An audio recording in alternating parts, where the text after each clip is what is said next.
گلا خشک ہوا، اس کے اندر تلاوت کی ضرورت ہوئی، تو پانی بھی تھا، تو اس نے کہا یہ پانی پینے کی چیز ہے، تو اس نے پانی پی لیا۔ اب دیکھیے سوال یہاں یہ ہے کہ آدم نے پہلی مرتبہ پتے کیوں کھائے؟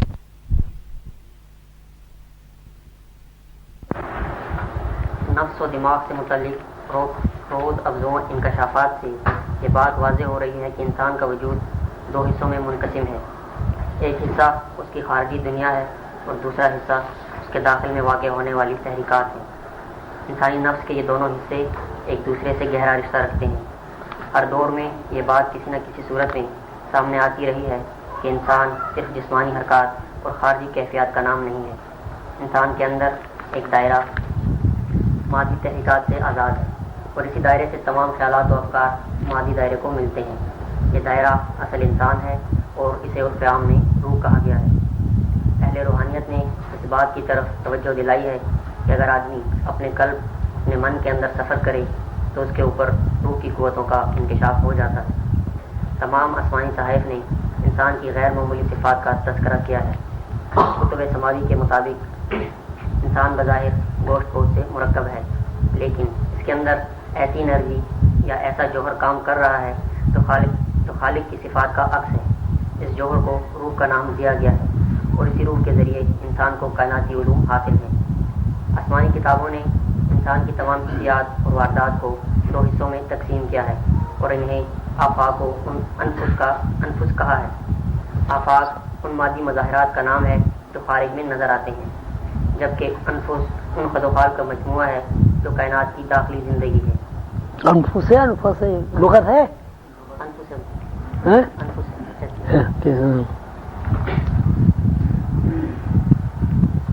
انفس کے بارے میں انسانی علم ابھی تکمیل و ترقی کے ابتدائی مراحل میں ہے۔ چند سو سال پہلے علوم طبعی کے انکشافات و تجربات سحر و طلسم کی حیثیت رکھتے تھے اور ان پر بے یقینی اور پراسراریت کے پردے پڑے ہوئے تھے، لیکن آج ہم ان علوم سے حقیقت ثابتہ کی طرح روشناس ہیں۔ فی زمانہ یہی حال روح یا انفس کے علوم و حقائق کا ہے۔ انسان کے اندر 5 حواس بصارت، سماعت، گفتار، شامہ اور لمس کام کرتے ہیں۔ ان میں سے ہر حص کی ایک تعریف اور ایک دائرہ عمل ہے۔ کوئی حص ایک حد سے باہر عمل نہیں کر سکتی۔ مثلا ہم آنکھوں سے چند میل زیادہ دور نہیں دیکھ سکتے، کانوں سے ایک خاص طول موج سے کم یا زیادہ کی آوازیں نہیں سن سکتے، کسی چیز کے قریب جائے بغیر اسے چھو نہیں سکتے۔ انسان کے یہ 5 حواس مادی رخ میں محدود ہیں لیکن روحانی دائرے میں لامحدود ہیں۔ حواس کا روحانی دائرہ عام طور پر مخفی رہتا ہے۔ اس دائرہ میں بصارت فاصلے کی پابندی سے آزاد ہو جاتی ہے، کان ہر طول موج کی آواز سن سکتے ہیں، قوت بیان الفاظ کی محتاج نہیں رہتی، انسان گفتگو کیے بغیر کسی کے خیالات جان سکتا ہے اور اپنے خیالات اس تک پہنچا سکتا ہے۔ انسانی صلاحیتوں کا اصل رخ اس وقت حرکت میں آتا ہے جب روحانی حواس متحرک ہو جاتے ہیں۔ یہ حواس ادراک و مشاہدات کے دروازے کھولتے ہیں جو عام طور سے بند رہتے ہیں۔ انہی حواس سے انسان آسمانوں اور کہکشانی نظاموں میں داخل ہوتا ہے۔ غیبی مخلوقات اور فرشتوں سے اس کی ملاقات ہوتی ہے۔ بس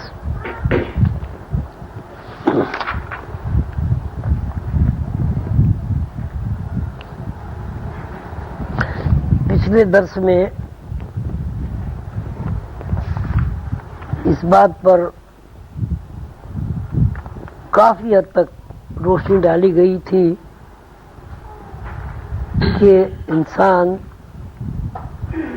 ایک ایسا میکینکی پرزہ ہے یا مشین ہے